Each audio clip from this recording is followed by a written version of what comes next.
Olá, muito boa tarde a todos. Por gentileza, acomodem-se, nós vamos iniciar. Bem, sejam bem-vindos ao evento Marco Regulatório das Organizações da Sociedade Civil, Diálogos sobre os Desafios e Potencialidades. É um enorme prazer para o SENAC e para o GIF, Grupo de Institutos, Fundações e Empresas, tê-los conosco aqui nesta tarde para esse debate tão relevante. Gostaria de pedir gentilmente, por favor, que silenciem seus celulares, e nós desejamos que os assuntos que serão abordados hoje sejam de grande valia para todos vocês e também para o cotidiano de trabalho das organizações sociais. E para abrir o nosso evento, eu convido ao palco o gerente da unidade Francisco Matarazzo, do SENAC São Paulo, Ulisses D'Afonso Matanó. Por favor.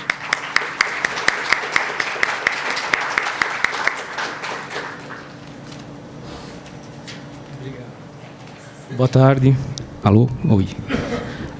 Em 10 de maio de 2012, neste mesmo auditório, o SENAC abria suas portas para este debate.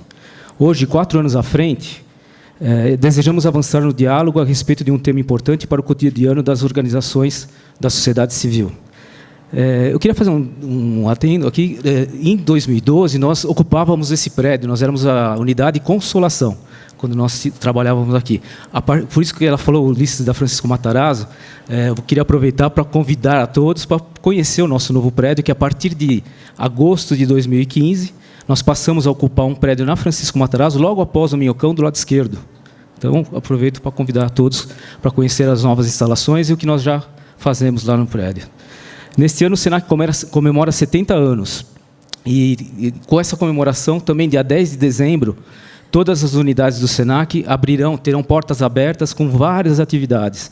Na Francisco Matarazzo, nós teremos na parte da manhã aquele programa ao vivo, um programa que chama Você é Curioso. Não sei se vocês conhecem, da Bandeirantes, é um programa que quem conhece, se quiser ir lá assistir ao vivo, vai ser bem interessante.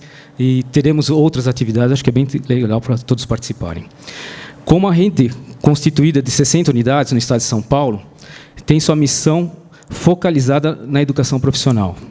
Nós, da unidade Francisco Matarazzo, temos a satisfação em poder atender 22 mil alunos por ano e 300 professores por ano também, nas diferentes modalidades de ensino e nas áreas de gestão, tecnologia da informação, administração, educação e idiomas. A presença do SENAC no ensino superior também nos alegra. Na unidade, estamos comemorando 14 anos de existência do curso pós-graduação em Projetos Sociais e Gestão em Perspectivas, que o Galassi é o coordenador, que está aqui hoje. Mais de 170 alunos já concluídos e 65 projetos nas diferentes expressões dessa gestão da questão social. Esse título, além de responsabilidade social, empresarial e sustentabilidade, constitui atualmente o portfólio na modalidade de pós-graduação na área de desenvolvimento social na unidade Francisco Matarazzo.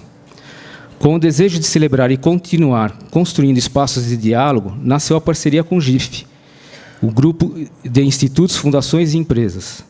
O GIF, uma associação de investidores sociais no Brasil, conta com 129 associados, que investe em cerca de 3 bilhões para a área social por ano. Hoje temos a satisfação de celebrar essa parceria, que convida vocês a se juntarem a nós na busca de compreender, traduzir os desafios e possibilidades no âmbito do marco regulatório das organizações da sociedade civil. Com o desejo que essa tarde seja produtiva e rica para todos, a possibilidade de reitero nossas boas-vindas e agradeço a presença de todos. Muito obrigado.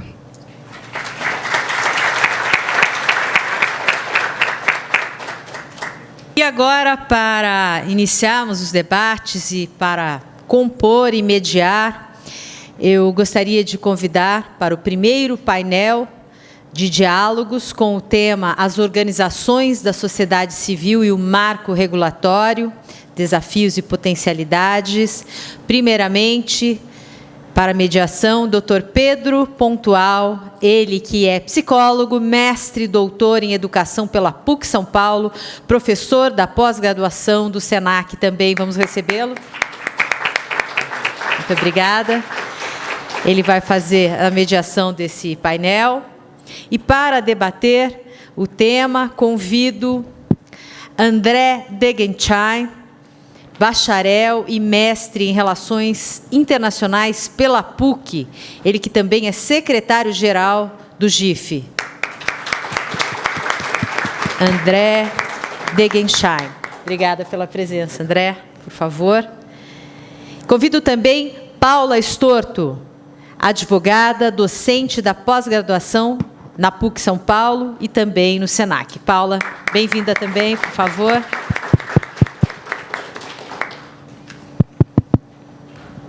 Bem, e agora com o nosso painel composto, eu passo a palavra ao Dr. Pedro, por favor. Obrigado. Boa tarde a todos e todas. Boa tarde, está fraco, gente. Boa tarde. Agora sim. Bem, a gente queria agradecer muito a cada um e a cada uma de vocês, né, o atendimento a esse nosso convite, para aquilo que a gente espera que possa ser uma tarde de diálogo, né, a respeito desta nova forma de relação do Estado com as organizações da sociedade civil, que está traduzida na proposta do marco regulatório das organizações da sociedade civil. Esta primeira mesa, digamos, ela vai fazer uma contextualização mais geral do que é o marco regulatório das organizações da sociedade civil, as suas potencialidades, os seus desafios, e ela tem como pano de fundo, né, a questão do diálogo e da participação social. Eu diria, sem medo de errar, e até porque eu estava naquele momento no governo, acompanhando esse processo de construção do marco, que talvez esta seja uma das leis, que se transformou em lei, né? Que tenha tido um processo mais intenso de participação social na sua elaboração. Não só no seu processo de elaboração, como também no seu processo de implementação. E que prevê também, além de ter o processo de diálogo e participação na elaboração, na regulamentação da lei, ela prevê também formas de participação social para acompanhar a implementação, como, por exemplo, é o caso da proposta dos conselhos de fomento e colaboração, que deverão ser constituídos nos 3 níveis federativos, né?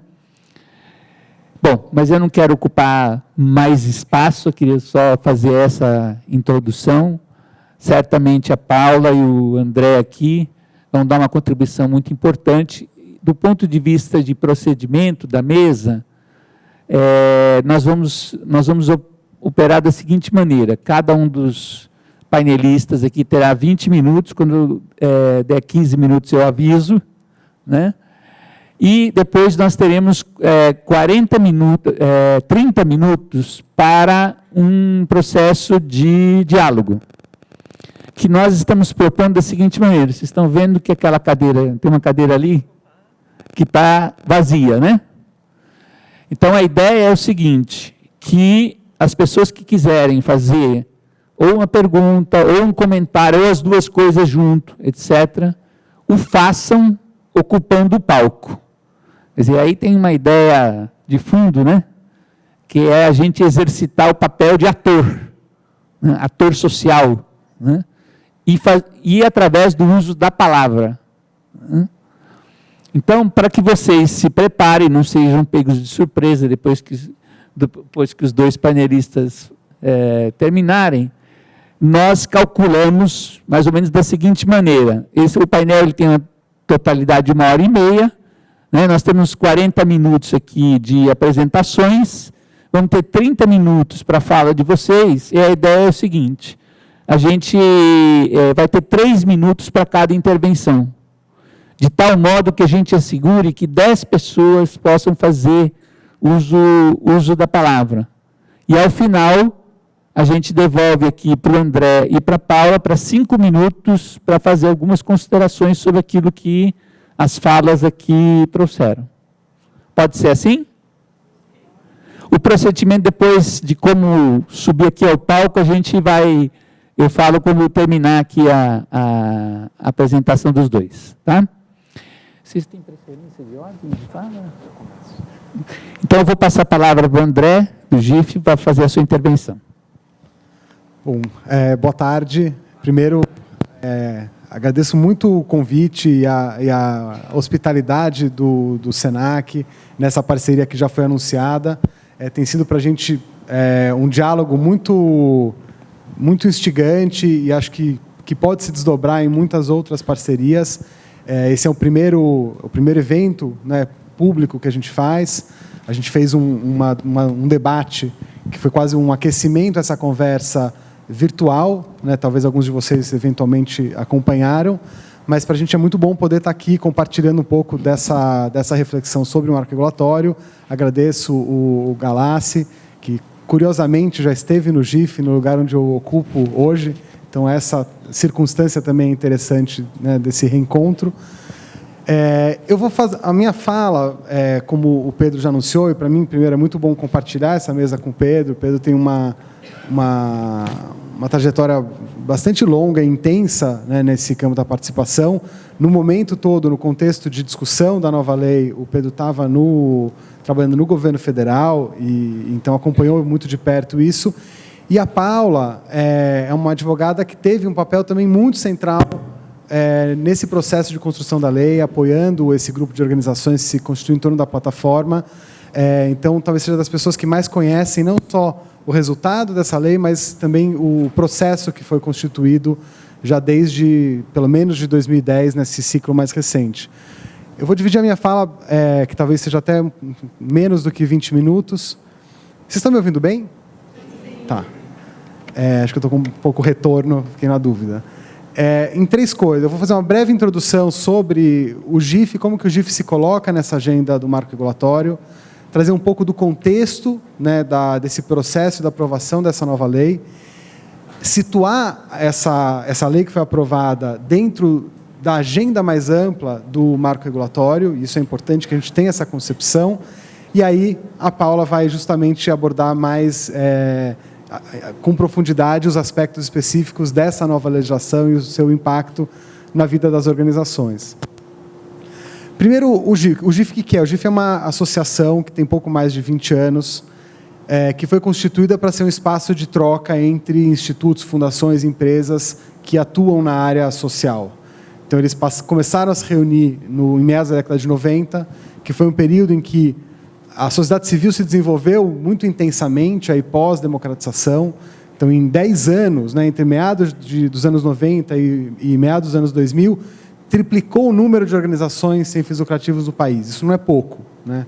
Isso é um efeito tanto de um momento histórico, político específico, como de um novo ambiente regulatório que tinha sido introduzido pela Constituição de 88. Então, a gente está falando aí de um desenvolvimento, todo um campo social que guardou uma relação muito próxima com um grande marco regulatório, que é o nosso grande referencial vigente, que estimulou o aumento do associativismo, desse movimento de pessoas se organizarem em torno de instituições que defendem causas, que representam interesses, e com isso cresceu muito esse campo no país. E com esse crescimento, uma série de mudanças regulatórias, legislativas, introduzindo formas de regular esse campo, que não começou na década de 90, mas que teve um grande impulso a partir desse momento. É nesse contexto que o GIF se constitui. Ele se constitui, claro, não só com o mandato de olhar para as questões regulatórias, mas desenvolver o que a gente chama de investimento social privado, que é a atuação de organizações privadas, que têm recursos privados, mas que atuam em áreas de interesse público. Essa é a marca constitutiva do perfil de organizações que estão em torno do GIF, ou que são associadas ao GIF. E o GIF é uma associação, então ele vive de contribuições associativas dessas instituições, fundamentalmente. A agenda do marco regulatório ela não é nova, né, para o GIF. O GIF tem tido um papel, né, constante ao longo dessa sua existência de contribuições sobre as várias mudanças regulatórias que ocorreram ao longo das últimas décadas. A lei das OCIPs, lei do voluntariado e outras tantas que foram criadas ao longo desse último período que ajudaram a configurar esse campo que a gente vive hoje. Agora, o que deu o impulso para que a gente entrasse nesse trabalho, que uma série de organizações se reunissem e fortalecesse a ideia de que a gente precisava de um novo marco regulatório das organizações da sociedade civil, né? Primeiro que, quando você tem um movimento como esse, é porque alguma coisa não está boa, né? Então, se tivesse tudo ótimo, a gente estaria olhando para outras coisas.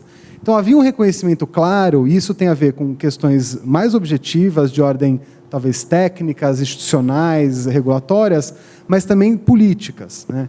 Então, a gente vinha de um ciclo de 2 CPIs, né, que colocaram as ONGs no foco, né, do escrutínio público de uma forma bastante negativa, e uma percepção muito generalizada, né, primordialmente negativa, sobre o trabalho dessas organizações.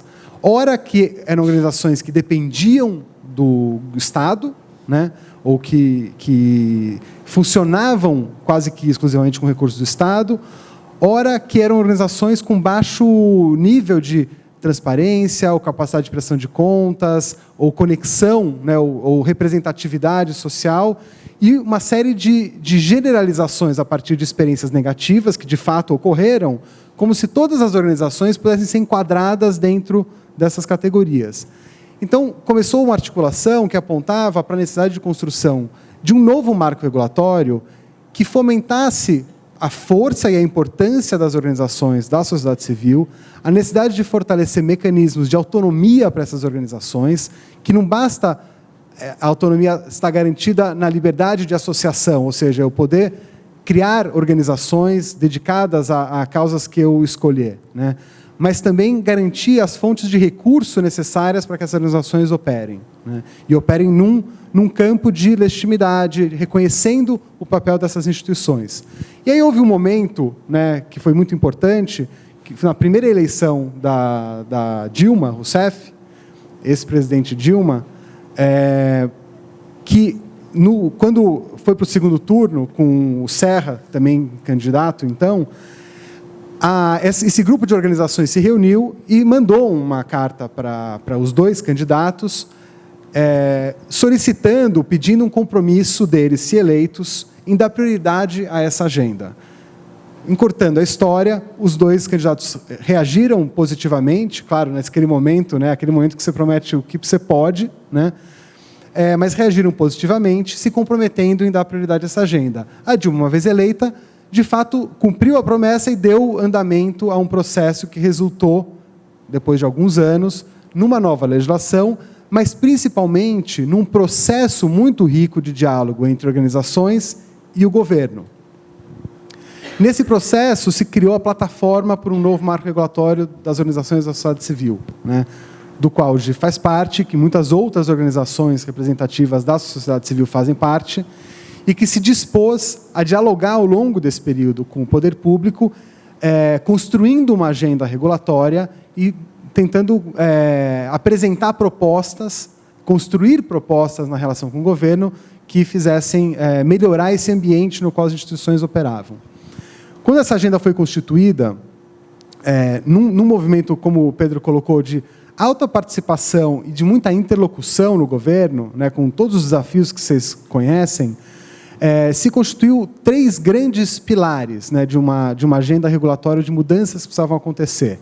A primeira delas tinha a ver com o que é chamado de contratualização, que é justamente o regime regulatório que define os termos, né, e os termos da relação entre governos em todos os níveis e organizações da sociedade civil. Por que isso era uma questão, né? Não havia uma relação já entre governo e sociedade civil? Isso já não era regulado por um dispositivo? Sim, mas um dispositivo profundamente inadequado para essa relação entre poder público e organização da sociedade civil, que tem naturezas e especificidades muito diferentes, que eram os convênios, né? Então, começou-se a discutir qual deveria ser o instrumento mais adequado para regular, principalmente, o repasse de recurso de entes públicos para organizações da sociedade civil. E esse foi o primeiro pilar. O segundo pilar, e aí não tem exatamente uma ordem, tá? Era o pilar dos incentivos fiscais, né? Então, há um conjunto de incentivos hoje na regulação no Brasil.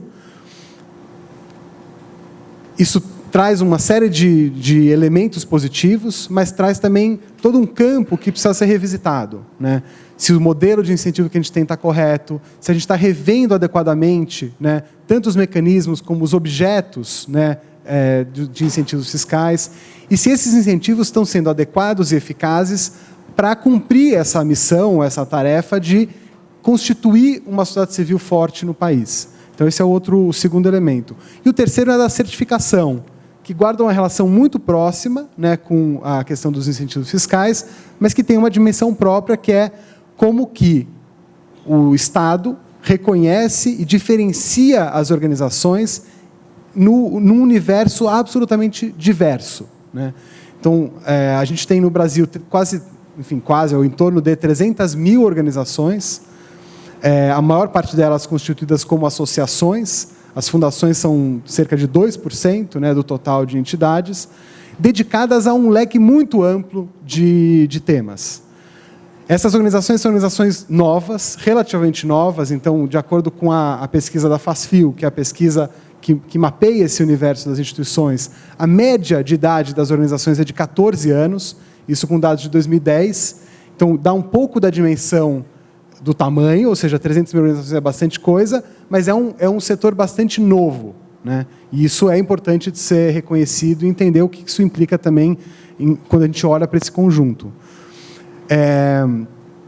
E aí, considerando essa agenda que tinha a contratualização, os incentivos fiscais e as certificações, começou um trabalho, as organizações se reuniram e começaram a trabalhar na construção de uma agenda. A dimensão que foi priorizada, talvez pela sua emergência e a sua urgência, foi a da contratualização. E esse foi o processo que resultou, em última instância, na aprovação da Lei 13.019, que é a lei que ficou conhecida como Lei do Marco Regulatório.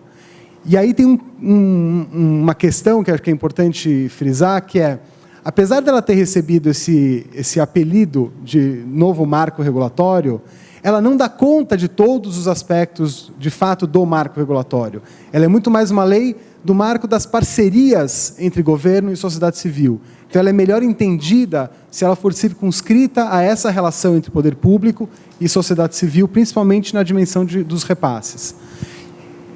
E aí, se avançou nessa agenda. Claro que ela guarda uma relação muito forte com as outras duas.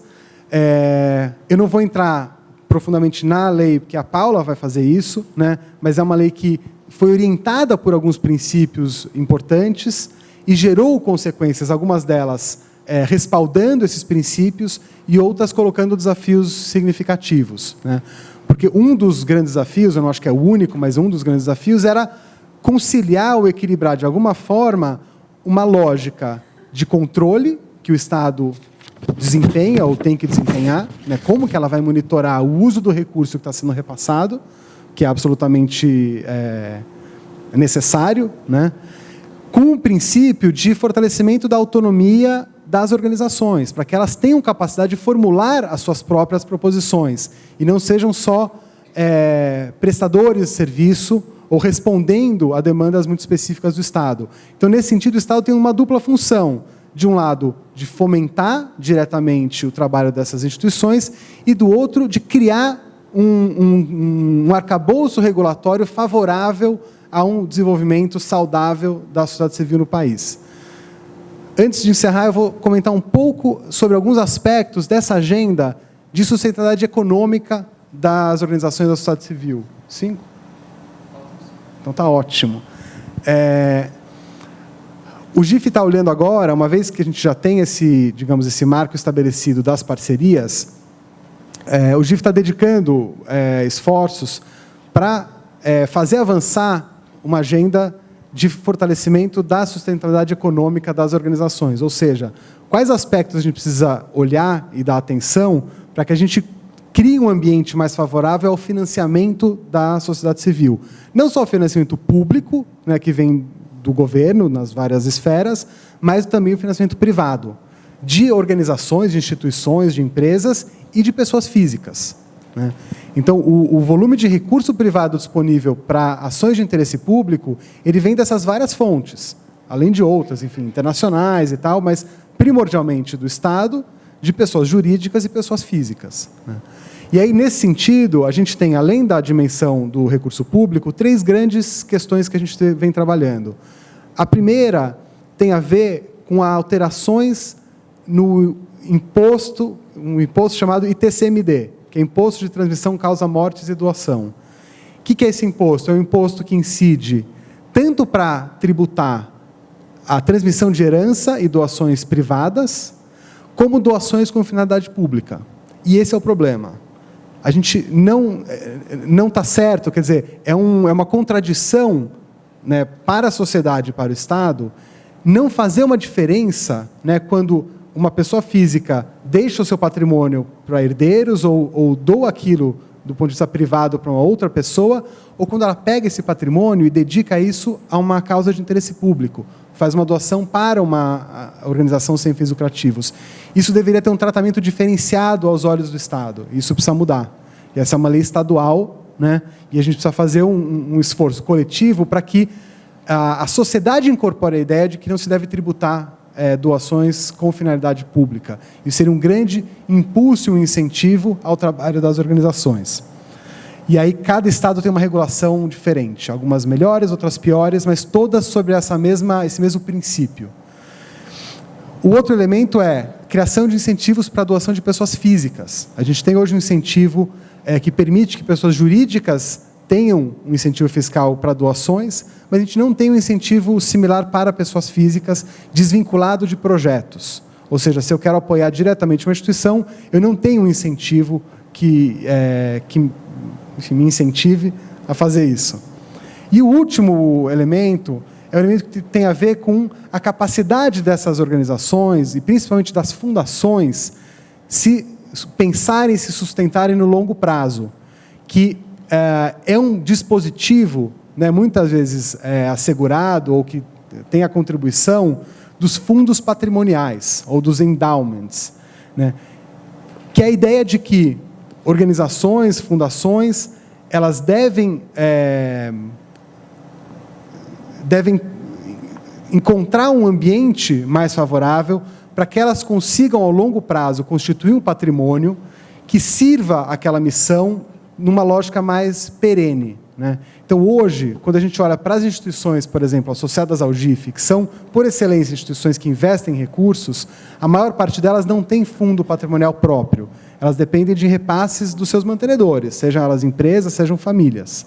A ideia de constituir fundos patrimoniais nessas instituições seria um passo importante na sua sustentabilidade de longo prazo. E se a gente tivesse um ambiente da sociedade civil em que fundações tivessem mais recursos nelas, a gente teria mais estabilidade em relação aos recursos aplicados ao setor e menos volatilidade, né, ou uma variação menor em relação ao ambiente econômico, ao ambiente político, que é um pouco do que a gente está vivendo hoje. Essas 3 agendas, junto com a dimensão do recurso público, é o que compõe um pouco essa visão e essa agenda estratégica que o GIF está se propondo a trabalhar nos próximos anos. E aí eu encerro. Obrigado.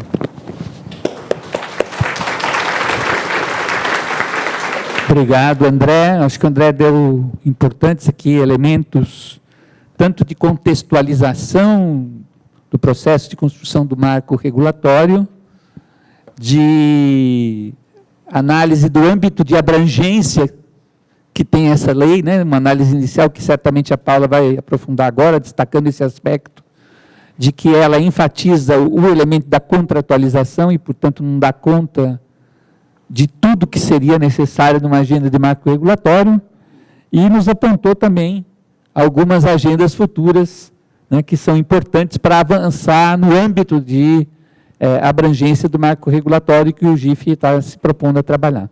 Então, agora eu vou passar a palavra para a Paula, né, que vai agora, de uma maneira mais detalhada, nos falar sobre a lei do marco regulatório.